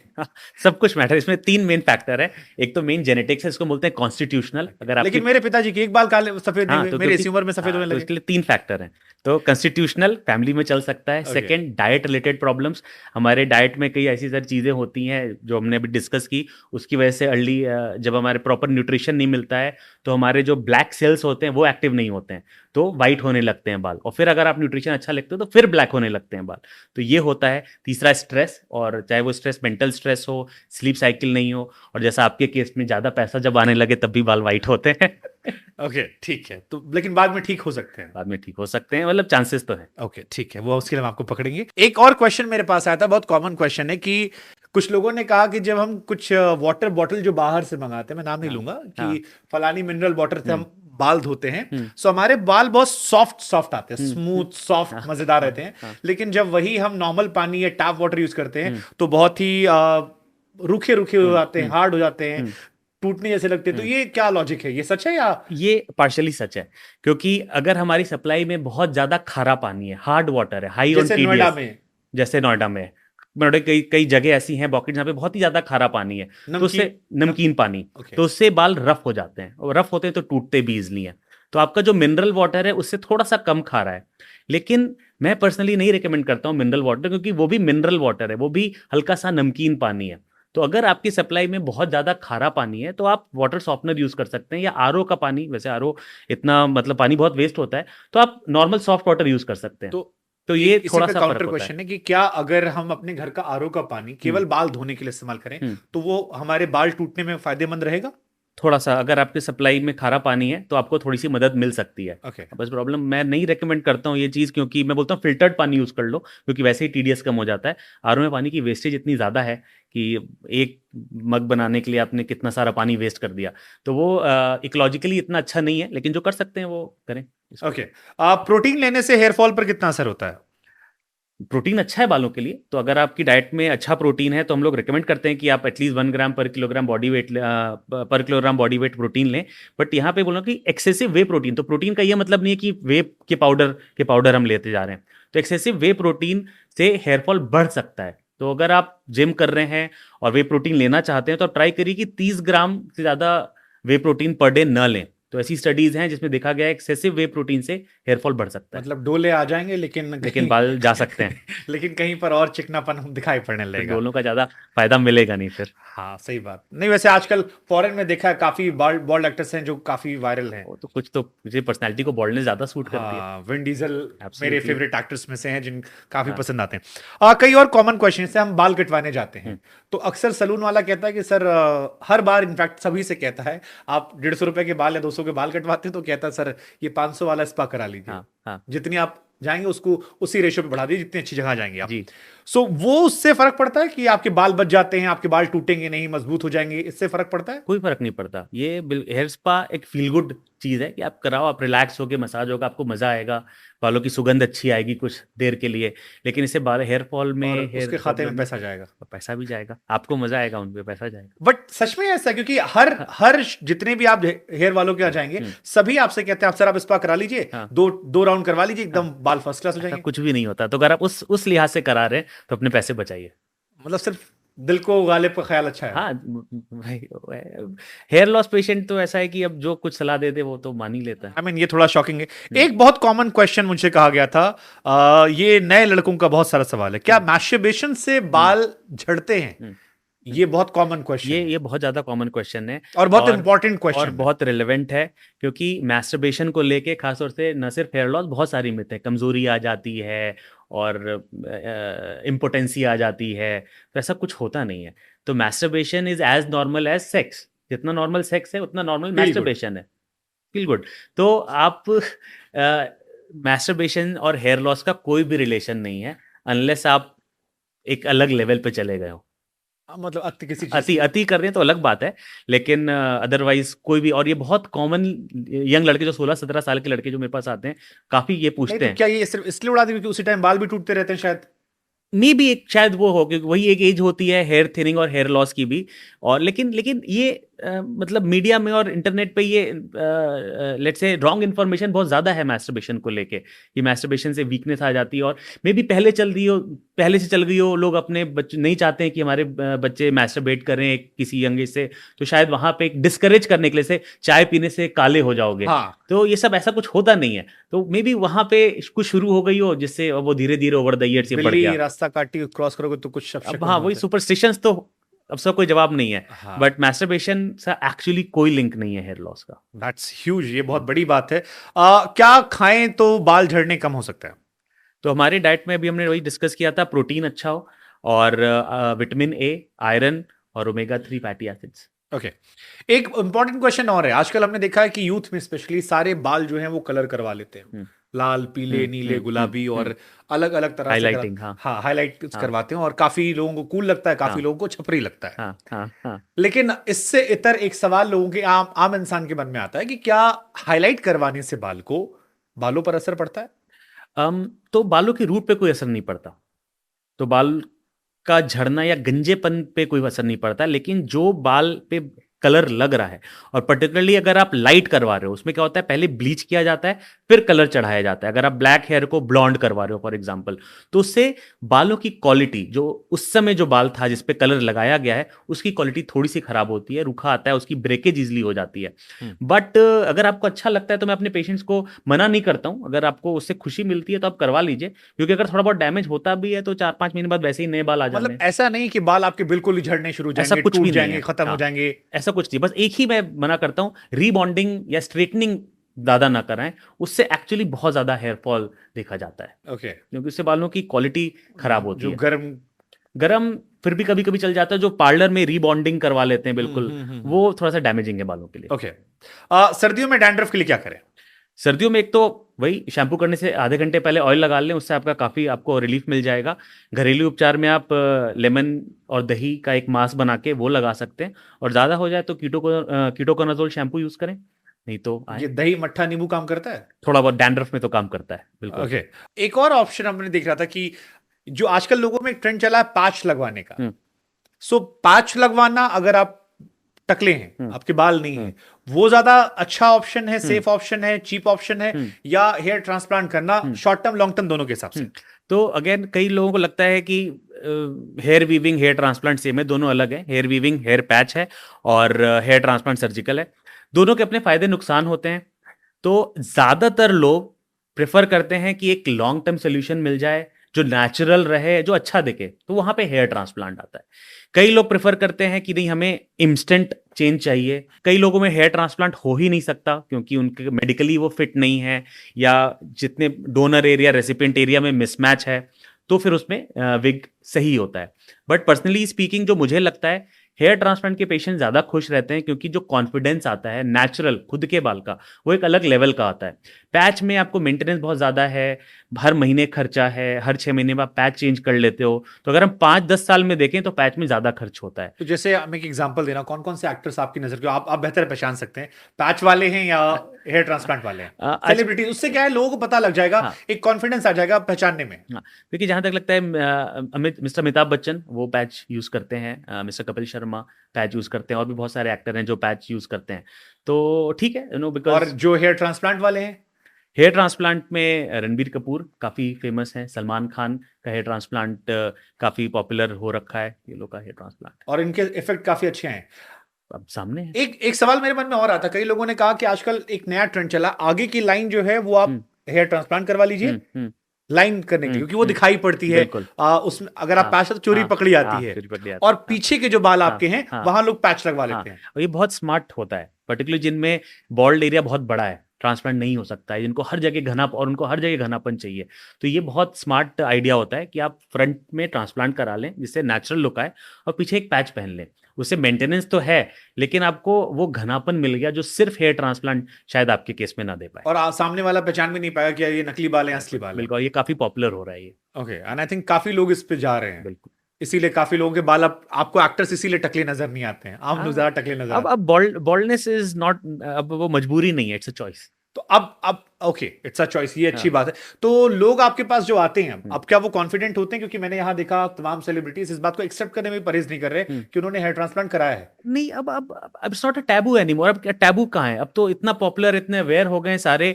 और जैसे आप कोई भी बीमारी का आप करवाते हो, आप हेयर लॉस के लिए भी करवाते हो, इसमें कोई टैबू या छिपाने वाली बात नहीं है। महिलाओं में हेयर ट्रांसप्लांट का क्या सिस्टम है? कितने स्टेजेस हैं, कैसे बाल झड़ते हैं? क्योंकि आमतौर पर हम मानते हैं कि महिलाओं के बाल रहते हैं, जी, पुरुषों के चले आते हैं, जी, महिलाओं के रहते हैं। हाँ, क्योंकि मेल हार्मोन कम है, तो इसलिए लेडीज फीमेल्स में बॉल्डनेस रेयरली आती है, रेयरली, इसलिए ट्रांसप्लांट भी बहुत रेयर है फीमेल्स के लिए।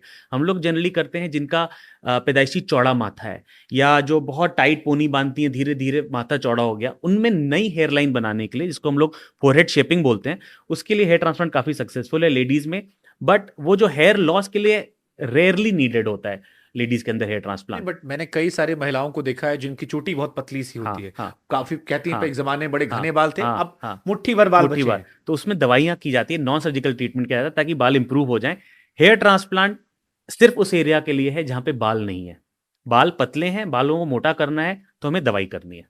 तो महिलाओं में जैसे इस बीच में देखा, मेरी मॉम को देखा, उनको इश्यूज हुए कि यहाँ उनके बाल काफी कम होने लगे, उन्हें लगा सडनली नोएडा का पानी या क्या रहा। सो वो बाल ट्रीटमेंट के थ्रू आएंगे, ट्रांसप्लांट के थ्रू आएंगे, मेडिसिन के थ्रू आएंगे? उसमें क्या होता है कि कुछ ऐसी रूट्स होंगी जो चली गई हैं, वो अब नहीं आएंगी, लेकिन इतने सारी रूट्स हैं, जैसे आप मैम की बात कर रहे हो, तो वो हम लोग दवाई देंगे तो वो रूट्स थिक हो जाएंगी, जिससे उनको काफी इंप्रूवमेंट लगेगा अपने ओवरऑल बालों में।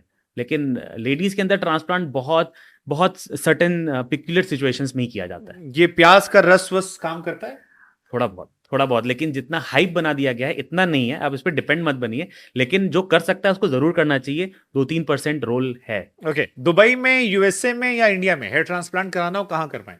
दुनिया इंडिया करा रही है।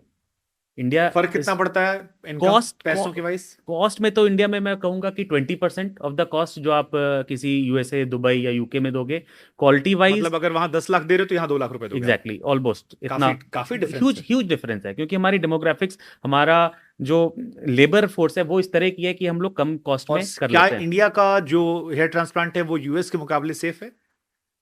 सेफ्टी वाइज दोनों जगह अच्छा है, सेफ वहां भी है, सेफ यहाँ भी है। रिजल्ट जो हम लोग देखते हैं अब, इंडिया के हेयर ट्रांसप्लांट रिजल्ट एक नेक्स्ट लेवल आता है। अभी हमारी एक इंटरनेशनल कॉन्फ्रेंस हुई थी जो पहली बार इंडिया में हेयर ट्रांसप्लांट की हो रही थी, उसमें हम लोगों ने अपना रिजल्ट शोकेस किया, इंडियन डॉक्टर्स ने अपना रिजल्ट शोकेस किया, एंड दे वर अमेज्ड कि ये भी हो सकता है, इस तरह का रिजल्ट आ सकता है। आई एम टॉकिंग अबाउट जो डॉक्टर्स बाहर से आए थे, यूरोप से, यूएसए से, दुबई से आए थे, they were really happy and amazed to see the work that Indian doctors are doing. मतलब दोबारा हम कह सकते हैं तेरे जुल्फों की 100%। ओके, कोई मैसेज आप देना चाहते हो? क्योंकि बहुत सारे सवाल आएंगे लोगों को, आप जाते आते कोई मैसेज अपना हमारे फैंस को, व्यूअर्स को देना चाहते हो? तो एक तो यह है कि अगर आप में हेयर लॉस हो रहा है व्यूअर्स, तो टेंशन ना लें, क्योंकि टेंशन से ये और बढ़ता है। और अब काफ़ी अच्छे और रिलेटिवली सेफ ट्रीटमेंट्स अवेलेबल हैं। तो अगर आपको अपने बालों का कंसर्न है तो आप डेफिनेटली एक अच्छे डर्मेटोलॉजिस्ट से परामर्श ले सकते हैं और आपकी प्रॉब्लम सॉल्व होने के काफ़ी अच्छे चांसेस हैं। बॉल्डनेस अब कॉमन हो गई है, कई लोग अपने बच्चे अपने हेयर लॉस को, अपने बॉल्डनेस को लेकर डिप्रेशन में चले जाते हैं। इतना भी नहीं होना चाहिए, क्योंकि आपके लिए आपका कैरेक्टर, आपकी एजुकेशन और आपका करियर वो कहीं ज़्यादा इंपॉर्टेंट है, आपकी ओवरऑल हेल्थ कहीं ज़्यादा इंपॉर्टेंट है आपके बालों से। और अगर आप ऑब्सेसिव हो जाएंगे तो मेंटल हेल्थ, मैंने देखा है कि आजकल काफ़ी बच्चे मेंटल हेल्थ इशू आ रहे हैं बिकॉज ऑफ हेयर। तो इतना आप सीरियसली ना लें बालों को। कई बार एक्सेप्टेंस भी अच्छी चीज़ होती है, और जब आपको लगता है कि नहीं, इट्स अ कंसर्न, जैसे बताया कि बॉल्डनेस इज अ चॉइस, ठीक है। अगर आप कंफर्टेबल है, ग्रेट फॉर यू। अगर आप अनकंफर्टेबल है, अक्षय खन्ना ने नहीं करवाया या रजनीकांत ने नहीं करवाया, दे आर कंफर्टेबल, तो दैट्स द बेस्ट, आप दैट्स ग्रेट। बट अगर आपको लगता है कि ये कंसर्न है, तो देर आर सॉल्यूशंस अवेलेबल जो कि आप बहुत अच्छा रिजल्ट और अच्छी सेफ्टी के साथ आप करवा सकते हैं। और अगर आपसे कांटेक्ट करना तो कैसे करें? तो बस हमारी डिटेल नीचे आ रही है, सो भी आप हमें वेबसाइट के थ्रू, फोन के थ्रू, ईमेल के थ्रू कांटेक्ट कर सकते हैं। ठीक है, आपका बहुत बहुत शुक्रिया डॉक्टर साहब। और you, उम्मीद है कि बालों को लेकर जितने भी सवाल जवाब होंगे वो आपके मिल गए होंगे। अगर कोई सवाल आपको लगता है कि अभी भी रह जाते हैं और वो सवाल हमने नहीं पूछे हैं, तो आप उसे कमेंट सेक्शन में जरूर डालिएगा। हम कोशिश करेंगे कि एक और सेगमेंट हम कभी देर सवेर करें जहां पे वो सवाल हम पूछें जो इस वीडियो को देखने के बाद आपके जहन में आए थे।